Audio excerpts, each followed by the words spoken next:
Hello everyone, I'm Bo. And I'm Joel. And welcome to yours truly, the podcast! Yay! Okay, wow! Bago ang ating Bagong set. Actually, lumipat lang po kami. Nandun kami kanina. Buti sana kung lipat ng bahay, hindi? Pero ginawa namin na mas strategic para may naitatago. Aminin na natin. Yung Pusonic. Pusonic. And may tea kami. So let me serve you tea. Yes, because what is the tea that we're going to be discussing this today? This today. Oh, whatever day it is that you'll be watching this. Ano ang pag-uusapan natin ngayon? Tungkol sa isang drag queen. Oh, okay. Sige, very hot ngayon ang mga drag queens. Yes, we love drag queens, di ba? But particularly this drag queen, naging very controversial siya a few years back. Yes. Yes. I think he was part of Drag Race ba? Or... Ayun ang hindi ko alam. Okay. Sorry. Kasi although we love our drag queens, I have a confession to make. Na naman. Diyos ko, te. Ano ba gagawin natin? Ika-cancel ko na talaga to. I'm looking for a new host. I mean, I do. Actually, nanonood naman ako ng nakapanood ka naman? RuPaul's Drag Race, yes. Okay. Pero hindi na yung mga Philippine drag. Yeah. Yung... But kasi nung una, nung season 1, season 2 ni RuPaul, I would watch whole episodes. And then after a while, parang naging repetitive. So, ang ginagawa ko, pinapanood ko yung mga excerpts okay, sa YouTube. Okay, magalit sa kanya kung sinabi niyang repetitive. Please, huwag niyo muna siyang i-bash. So, ang ginagawa ko, pinapanood ko yung highlights sa YouTube, which for me are actually, siguro maybe hindi siya repetitive, but it's more of yung the lulls in, di ba there are sometimes may mga lulls. Well, true naman. Hindi naman consistent. Yeah, so pag yung mga excerpts or highlights, yun yung talagang entertain ako. So you were able to do that actually? Yes, but because of yung local na... when they transplanted to the local shores. And also yung meron ng yung sa England, meron ng sa Thailand, everywhere. By that time, medyo naka-tune out na ako sa lahat ng all of these. Kaya nga hindi ko alam kung if the drag race that we're talking about and her name is Pura Luka Vega. Yes, okay. So, ako, nanonood lang ako. I was able to watch season 1 lang of Drag Race Philippines. I watched the other one. Oh my God, yung kay Manila Luzon. May iba rin. May iba rin siya. Okay. So, I don't know which one she came out in. But I think she was a contender or contestant previously. Anyway, pero hindi siya nanalo, I guess. Hindi siya nanalo. Yeah. And hindi yun ang controversial. Hindi yung pagsali niya. Ang controversial thing that happened 2 years ago or maybe more was that may lumabas na viral video that she was dancing. It was a parang party, pero dancing to Ama Namin, Tapos the church yung song. kanyang drag outfit is close to, she looks like Jesus Christ, di ba? Yes, kasi meron talaga siyang beard. Na very Christ-like. Tapos, even yung kanyang costume is, I guess evokes the... I can't remember. Okay. I can't remember, pero yun nga, by his look pa lang, talagang with full facial hair, may mustache and full beard, tapos long hair, may pagka-Jesus-like nga yung look yung niya. Nazareno look, di ba yun? Hindi yung nakapako sa krus look. Yung masayang look. Pero at the same time, yun nga, naging controversial and eventually, di ba, nakasuhan siya. Pero di ba na-exonerate yata naman siya? Yeah, eventually. But that dragged on. Pero yun nga, anong nangyari? Well, that dragged on. Pun intended. Yes. But, yun, because she was dancing to Ama Namin, which is disco the Lord's version, Prayer yeah. na parang disco version. So, marami na offend.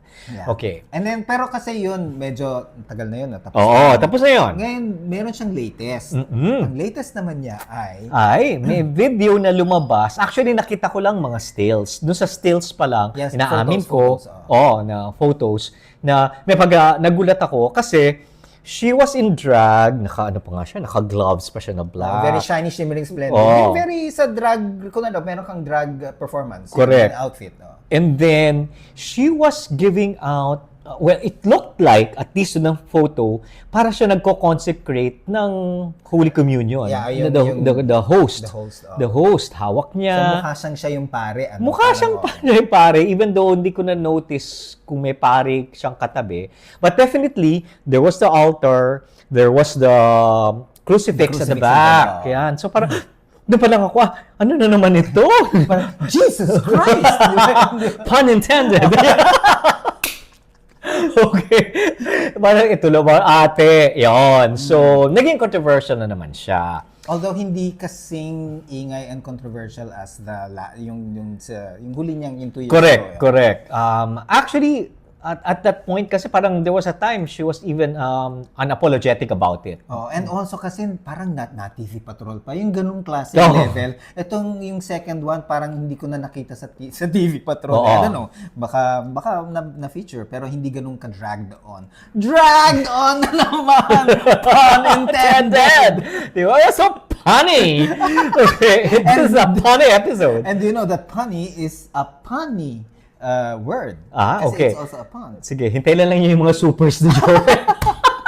He does so well, di ba? Doing the research. Okay. Anyway, yon. So we wanted to talk about it because in the context of I am quite religious. Sige. We're talking about the second The second one, particularly, no? The second coming of Luka. The second coming into controversy. Yes. So I'd have to admit when I saw the stills, so may pagka na-offend yung aking religious sensibilities. Yeah, particularly I am Catholic, I am gay, I am Catholic, but I continue to embrace my Catholic faith, which means I go to mass, I say my rosaries yan. So, and I grew up in an all-boys Catholic school. Wait, Yes. so alam mo yung 5 mysteries na yun, yung bagong... Of course, yung kay Pope John Paul. Anong mysteries? Luminous. Luminous. Okay, bakit siya luminous? Light, because mysteries of the light. So magaan. Tanga! So, sorry. Okay, wait. Balik tayo sa ano. Clearly, I'm not Catholic. No, but that's something I wanted to talk about. Kasi si McV also was schooled in a Catholic all-boys school, di ba? Yes, Pareho kami. Pareho tayo yung ating origin story. Right? Oo. Kaya, even though eventually we'll get back to talking about Pura Luka and what our opinions are about that. Pero interesting din kasing balikan ko lang, McV, yan, kasi pareho nga tayong we grew up in that kind of environment. But how do you now consider yourself in terms of religion or spirituality? I would say I'm a lapsed. Lapsed. Lumapsed. Lapsed.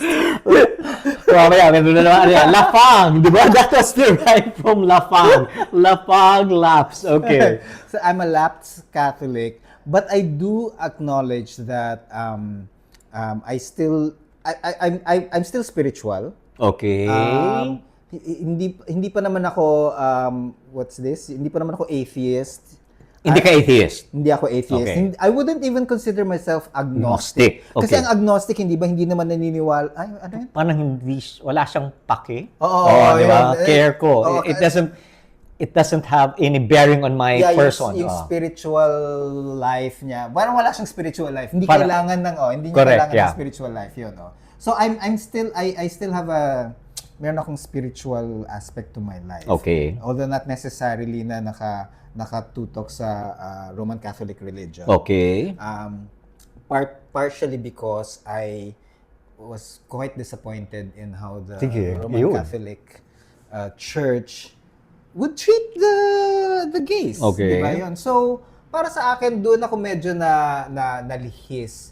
Pero kasi, I don't have to be under a church to still believe in a God. Okay.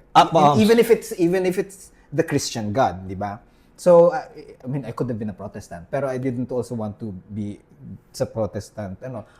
Pwede rin yung sa mga victory ganun, di ba? Correct. Yung mga Christian, non-denominational. Yeah, so hindi ko rin feel born again. Yung mga ganun. Yan. So hindi ko rin feel yung ganun. So that's why I'm more of parang okay, kung ano yung tinuruan ako nung bata ako, you could call it parang cherry picking in a sense na meron ako mga paniniwala na I hold on, and then some I kinda let go, but it's mostly yung mga let go mostly concerning the church practices. Okay. Like for example, if the Roman Catholic Church insists that I should go to mass every Sunday, for example, and all those sacraments, hindi ako ganun ka-strict na parang I will follow all the sacraments. So like for example, sometimes I do feel like I want to go to confession. But hindi siya yung kasi hindi ba parang ang confession dapat hindi rin naman parang like once in your lifetime. Dapat meron should be a regular thing. Regular basis. Yeah. So I don't feel na I should go on a regular basis. It's only when I feel like it na parang nakapatay. Hindi ako nakapatay. Pero yung parang siguro it's time. Yung mga ganun. Aking coach. Wala na siya. Bakit damputin na lang po siya? Nakapatay ako ng daga. Okay. Okay. Mga ratatouille na magagalit sa kanya. Okay. Anyway. Pero I'm curious, when did this start? Because of course, did this happen while you were still in school? Because all the way to college, you were part of that school. Sa college pa lang, medyo doon na ako. Kasi college pa lang, I was still grappling pa with my gaiety. Gaiety. With my homosexuality. So, it was only after college when I fully embraced. But I was still trying to, ikaw, di ba, you were able to figure out how to keep your religious beliefs, but at the same time, accept that you're gay. Ako, while I accepted my being gay, yung religious beliefs ko had to change ng konti because nga the church and it stands against us. I didn't appreciate. Yeah. Agree. Okay, so it was only after college na para bang recalibrate yung aking belief. Correct. Yeah. Well, some would call it cafeteria Catholic. Well, Danciteria Catholic. Mas gusto ko yun. Mabalik tayo kay Madonna. Madonna, who is Catholic. Okay. Yeah, raised Catholic. Yeah, okay. So that's one thing I've always been curious about. Kasi nga for a while there, I thought naging atheistic ka na. Okay. There was a time I thought na, agnostic na ako. Okay. And then, ano nangyari? Doon talagang, I studied what agnostic really means. I realized... Parang hindi naman ako yun. Kasi meron pa rin akong belief in something bigger, spiritual. Although, I do admit that, kasi faith is really just, there's no reason with faith. Faith is a leap beyond reason. That's true. So, kaya, while there is no proof na scientific, na there is a God, etc., with faith kasi you don't need proof. Yes. Ako naman, I acknowledge that there is no proof. So I acknowledge that there's a possibility that all these religious people are wrong. And tawag na to, and the non-religious people are right. I also acknowledge the possibility that baliktad, that the religious people are right, and then the non-religious people are just, parang feeling they're full of themselves. So, but to yourself, I acknowledge that what do you call that? That parang that you can be wrong. Yes, meron yung that conflict, but it's a conflict that cannot be resolved because how can you resolve it, di ba? I mean, unless you die. And then when you die and then you realize, or you don't realize anything kasi wala na, di ba? It's either that or wala pala. Na hindi mo nga ma-realize. Hindi mo na malalaman. Pero when you die and then you realize, shit, meron pa pala. Di ba? Ay, patay ako. Patay ako! Patay ka naman na by that time. Okay.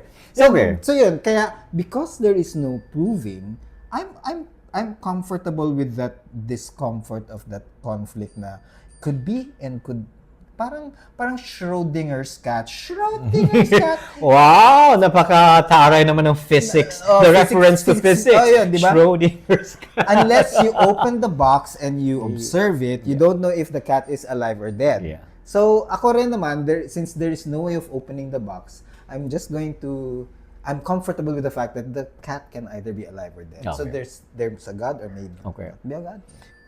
Oh, nako. Anyway. Nagalit ka naman. Hindi, nag-react. Hindi, ano lang, I'm curious now na doon sa mga pinapaniwalaan mo, so that of course would still be Jesus Christ is both God and man. The three. The Trinity. More or less. Hindi naman siya hindi naman siya like, hindi siya yung church, yung precepts, I guess. Okay. It's galing kay Jesus. Oh, correct. Okay. And, so, kumbaga, mas biblical, mas yun yung basis mo rather than what came out of the parang Catholic doctrine? Mas komportable ako sa yung biblical, pero yung the way, di ba kasi ang church naman actually is the one that interprets the Bible, I guess, and like si Pope is the one who di ba? I acknowledge that most of the church's teachings are okay with me, except for the homosexual part. So I think because of that, kasi nag-iba rin naman yung stand ng church through the years. Yes, like with Pope Francis, especially with... Di ba? Or even years ago, ang sabi ng church, tayo ang center of the universe. Yes. And then si Copernicus ba yun? Ata. Basta. One of those scientists, when he said na, no, we're not. And then eventually the church also recognized the scientific So if the church is not naman super infallible, and alam naman, the church doesn't say naman na we're infallible, di ba? Then I acknowledge that siguro while the current incarnation of what the church is like this, I'm not as sold to all of its teachings. And maybe it's really mostly depending on the And particularly you react to, of course, those related to being gay and what we do, etc. But ang effect naman dyan, because now I'm able to actually say na, well, if the church is mistaken in that part, then mas relax rin ako when it comes to kunwari yung church's teachings on what happens when you die. Do we go to purgatory? Do we go to and then heaven and earth again? I'm also open to the idea na baka walang purgatory. It's nice to think about it, but it's not something that I would go, yes, there is a purgatory and I'm pretty sure of it. Hindi ako ganun. Okay, before we get into how you, parang because of that point of view, because of that worldview of yours, ano ang reaction mo kay Pura Luka Vega?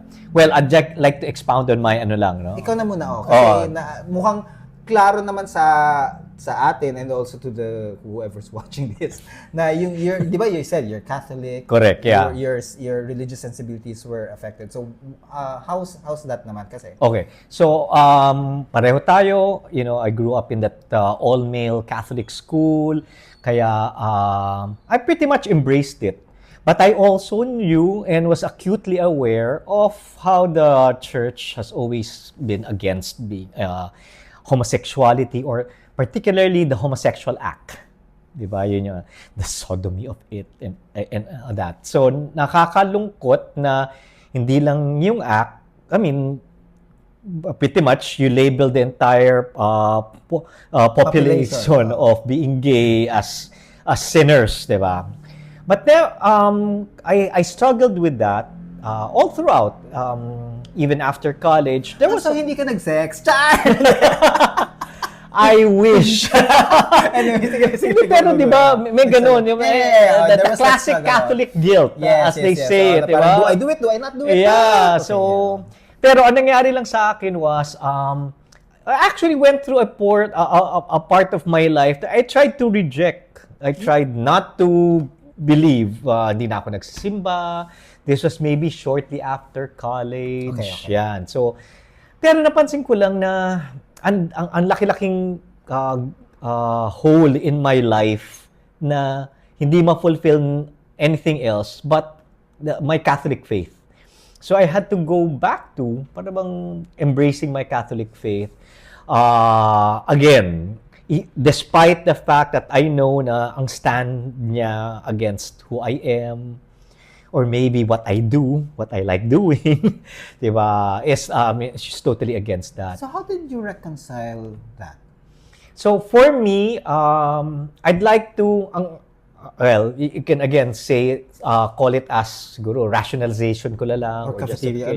Or cafeteria Catholic na lang, pinili ko na lang. Pero paniniwala ko, I mean, God is love and Jesus Christ is love. So I believe that if I am in a parang spirit of love ang aking kunyari, my relationship that I have, then I'd like to think that He doesn't mind. May isang nga libro ako na alala God doesn't mind. Parang ganun. There was a book about that before. Na siguro naman sa dinami-dami ng mga problema ng mundo, hindi na niya papansinin kung dalawang lalaki nagkainlaban at may ginagawa sa pag-express. Yan. So, that's how I put it. But God is omnipresent and He's watching you from a distance. Ay, mali ang ginagawa nila. Anyway. Well, babalik tayo. So, well, I'm either wrong or right. Sorry na lang kung mali ako. But okay, I get it. I have a friend also who's like that. Na he was going to be a priest. Ooh, okay. And he struggled and then eventually he actually wrote a book called God Loves Bakla. So yes. I remember him. Na-reconcile naman niya. Oo, yun nga. Curious nga ako kung paano na-reconcile yun. So sa akin yung ganun, which eventually maybe it's going to be another topic. It begs the question not about, casual sex. Kasi, di ba, ang sinasabi ko parang nagpipurify ng love ko with my partner, yung sex namin. But, there's also casual sex. So, minsan, I have to admit na hindi pa whole yung pag-reconcile ko niyan. But it's still, you're comfortable with it. I'm comfortable with it. Yun. So, I'm comfortable. I guess same lang in the sense na there are some things na ang hirap i-reconcile kasi, di ba, kung reason at reason lang, or science and science lang, wala di ba? Hindi talaga siya magtatama. Pero pag kaya mong ma-embrace yung that conflict, actually it's a sign of intelligence. Oh, supposedly, di ba? To be able to hold two conflicting ideas in your head. Pabili tayo. Kami na lang pumupuli. Yun. So, I mean, yun yung context ko. So, I continue to go to mass and say my prayers, etc. And I'm happy being able to do that and be able to fulfill that. Do the sacraments as much as I can. Yeah. So, going to Pura Luka Vega. Saan ka mas na-bother yung religious sensibilities mo? Yung sa ama namin o yung sa latest? You really see them dancing also even mga African-American correct. Churches, they're like, di ba? Yes. So, Sister Act! Offended or just bothered? Offended. Di ba pag yung pare magko-communion na tapos merong mga, I don't know what you call them. Yeah, lay ministers. Lay ministers. Yeah, lay ministers. Because they get laid.